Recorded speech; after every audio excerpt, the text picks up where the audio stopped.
I think the girls with their nails done now.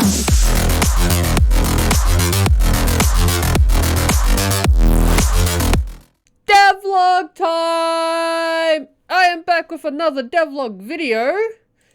This one's like, what, episode 4 now? Is it episode? No, I think it is episode 4.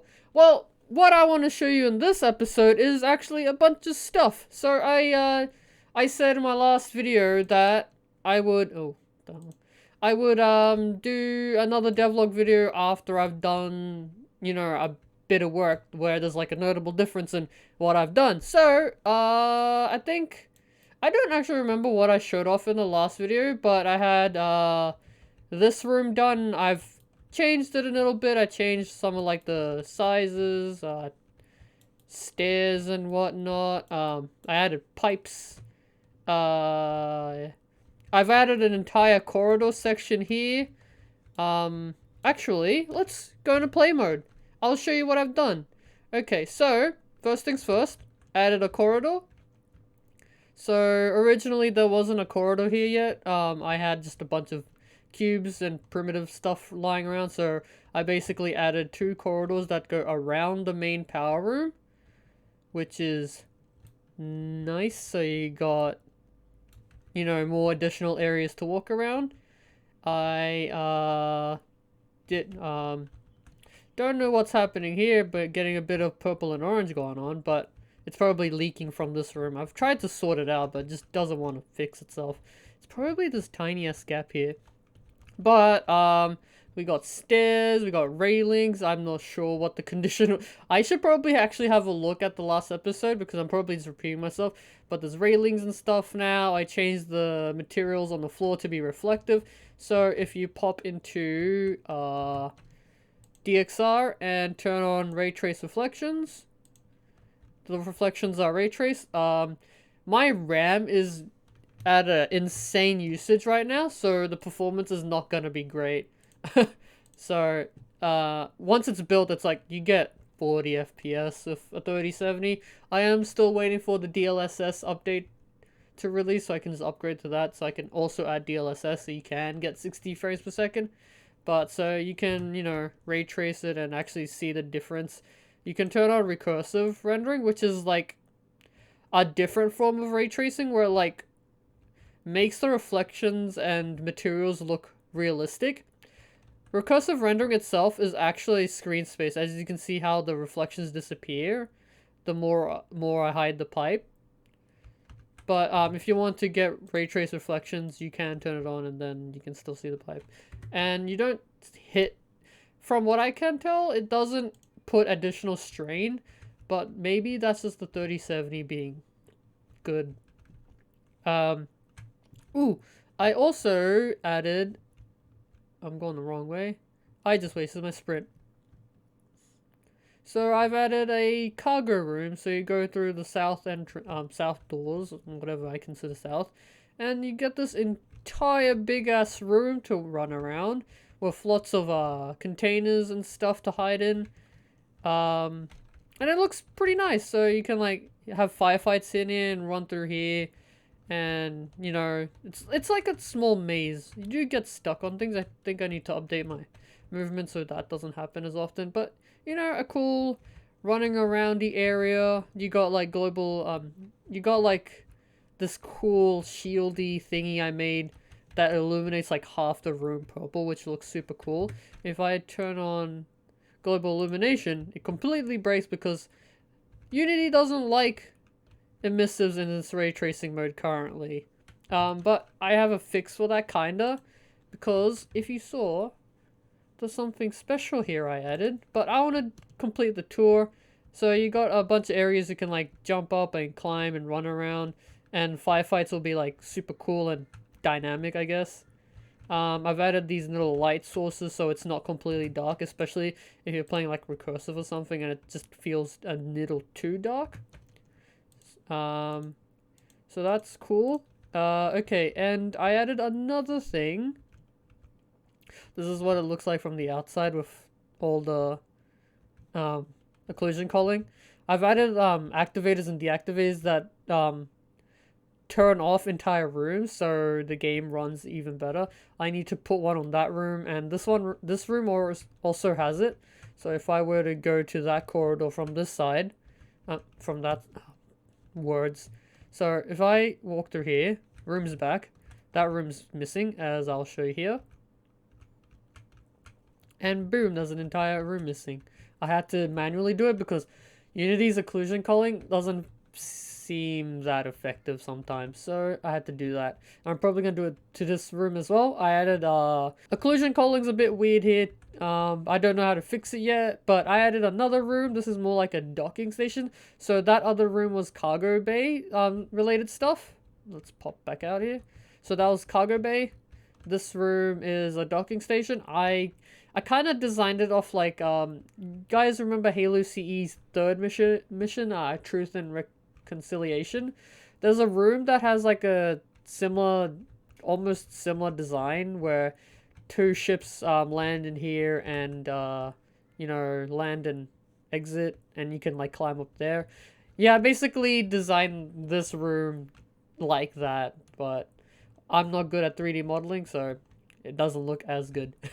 So I want to show you one more thing before I show you what the title of the video is going to be named after. Okay, so last thing to show you, I added so this is also inspired by Halo 1, but if you remember how Halo 1's first level, Pillar of Autumn, had these corridors you had to go through because like level made you, but it was like these cool dark corridors which allowed you to flank the enemy at some points. I kind of did that, but like my own way, and made it look creepy. I mean, not creepy, but like mysterious. So let me blow it up. Also, yeah, I added destruction physics.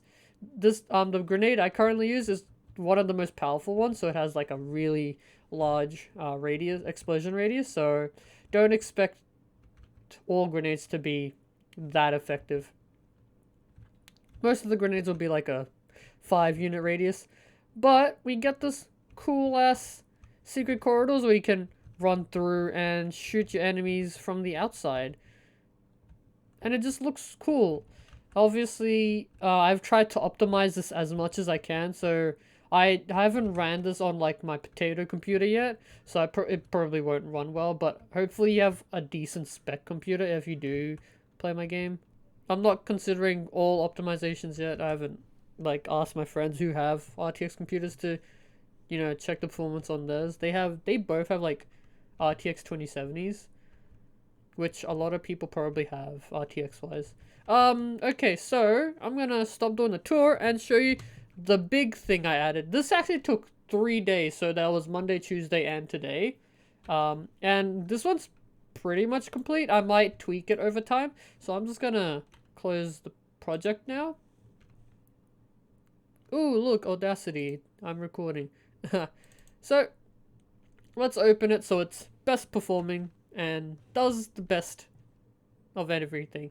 So solid 60 once it's done loading. Obviously play this game, if you do play my game when I release it, play it on an SSD because you need to. Okay, so this is what I'm gonna show you. So I added photo mode, and it's wait, hold on, let me just turn that. I need to get rid of that dumb handle. Okay, turn on photo mode. So it's basically I basically like looked at like, I don't know, like games like Cyberpunk or Forza Horizon, and like opened up the photo mode and checked like what settings they had that allowed you to, you know, do photo-y stuff, and I was like, okay, so I need exposure, contrast, saturation, temperature, vignette, focus distance, focus zoom. That's a new thing I added. So when you take a picture, you can change the resolution. So this is one, and it will be like, so if your game is running at 1080p, it will be a 1080p picture. This will double its resolution, so this will be 4K. And I don't know what this one is because I haven't taken a picture in that setting yet. So I added reset to default. There's a take a screenshot picture. I mean, take a screenshot button. You can also press enter on the keyboard. You can press enter to take a screenshot and press Z to toggle UI, because if you take a screenshot with the UI still active, the screenshot will still have the UI. It's a given. So you have all the cool settings, so you can you know, make it bright and flashbang everyone like I just did right now. Oh, sorry, seizure warnings. You can make it black. I mean, like, you know, exposure-y stuff. You can also change the contrast, which I don't feel like it's doing. I don't know how contrast is working, but based on the other games I've played and their photo modes, contrast does not do this color-wise. So the contrast here is a little weird. You got your saturation slider, so you can make it black and white or super colorful. I'm gonna put it there. Let's get close to color I would like. I usually drop the saturation a slight bit and then increase the temperature.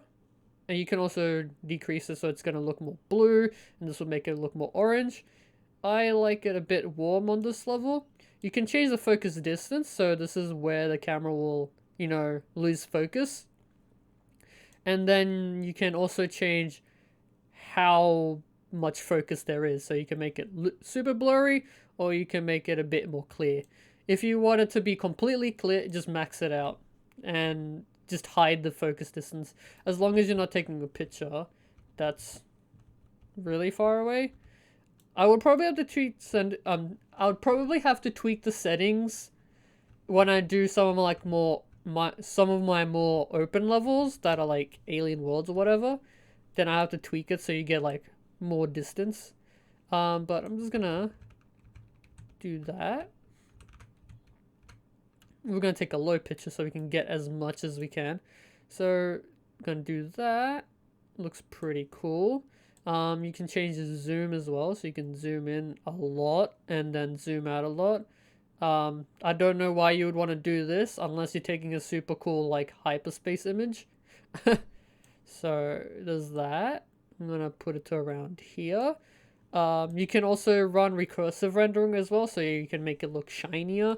You can turn on ray trace reflections, will just be more accurate reflections. It's not too different from current screen space based in this position, because you're already seeing a lot of the images a lot of the area the image is going to take, but screen space reflection makes it more accurate, because see the pipe underneath the text here that like completely disappears when it's on screen space, and then you can see it when ray trace reflections is on. You can turn on ray trace global illumination, as currently emissives do not work properly with global illumination, so it kind of like just turns off the lights in a way. So I guess if you want to turn off the lights, you can do that too, but that's gonna get fixed probably someday. I can't fix it. Unity's gonna have to do that. And another thing, you can turn on path tracing. So this is gonna take a second because it's kind of heavy in performance. And there we go. And this is basically, you can take images that are like the quality of like realistic CGI, something you would like see in Blender, because it makes the materials render like fully accurately based on the traced rays. So you can basically now take super cool realistic images, and look at the visual difference created by ray tracing. It even makes the little globe around here, my power core, look bigger. Obviously it loses the visual effects because ray tracing doesn't support VFX yet. But like, look at the difference. It makes the room feel larger and have a higher depth. It also ignores all LOD, so see these walls that are on like LOD 2 or something? So I tried to optimize as much as I could. But it will ignore it and it will show you the best stuff. Obviously, you probably need a fairly high-end computer to take an image in this, because like for me, it drops my FPS down to like 20 to 30, which it sounds good, but when you move the camera around, you're gonna hurl a bit. So if you are gonna use path tracing, I recommend turning it off. Finding a spot where you want to take a picture, like say here, see this corridor, and place your camera where you want. Hit that path tracing button. Also, you might have to refresh it so it brings in new samples in, and then wait for the little bar underneath. It's like a very transparent white line that goes from left to right. So once it finishes, it will disappear. Then you can press enter or press the take a screenshot button. I think you should probably hide and press enter, and it'll take a screenshot of your image.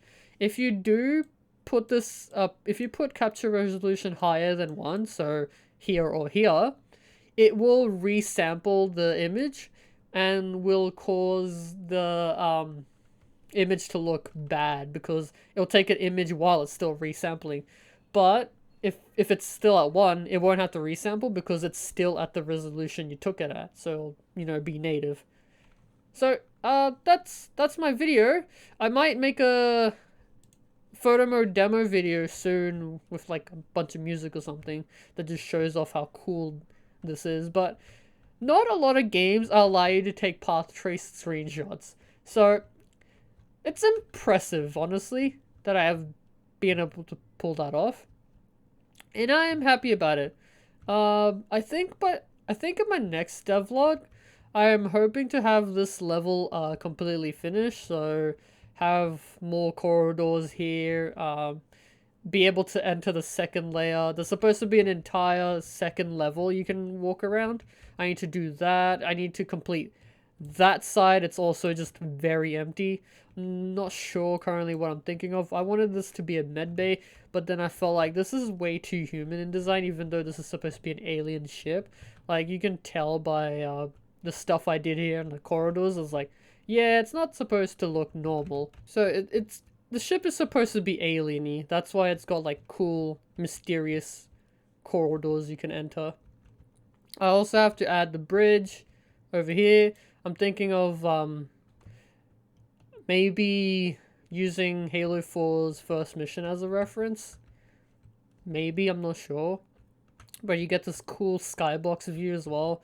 I use the nebula generator currently to generate a skybox. I might create something more custom and self-made later on, but currently I wanted this, so I have like a good placeholder skybox for now. And then I have to add the entire second level because I have a bunch of stuff here. You're supposed to be able to like walk around here, and then this entire second level, which is more like a living quarters type situation, so it'll look much nicer and shiny maybe. I'm not sure, but that'll be the future. My next level after this one is gonna be a more open world level. I'm currently deciding between a snowy forest or just a forest at night in like a science, like an illegal, not illegal, but like a black site sort of situation. For that to be like, that would be the level, like a black site in the forest, and you're just like having a firefight in there, or an alien world. I'm leaning towards alien world, so I can just let my creative juices flow and make some weird stuff that looks cool and interesting.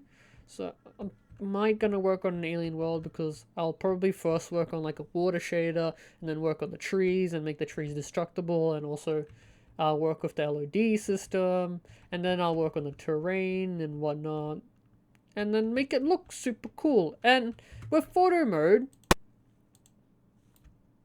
oh my god, it's so dark out here. And with photo mode, imagine taking a really cool image of a alien world that's accurately rendered. That's cool, right? So I will see you guys in my next episode. Bye bye. I think the girls with their nails done now.